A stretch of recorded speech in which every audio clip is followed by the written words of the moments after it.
तर आज अंगारकी संकष्टी आहे आणि त्याच्यासाठी आज आपण बनवणार आहे उकडीचे मोदक। तर त्याच्यासाठी आपण लागणारा हा गूळ चिरून घेतलाय आणि नाही गूळ नाही खोबरं आहे, हे खोबरं चिरून घेतलंय, गूळ पण चिरून घेतलाय।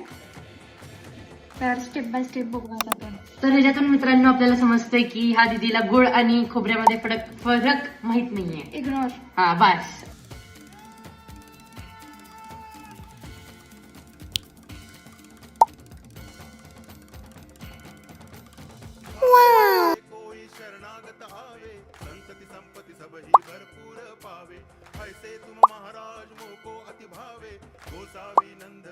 जीवनातला खरं सुख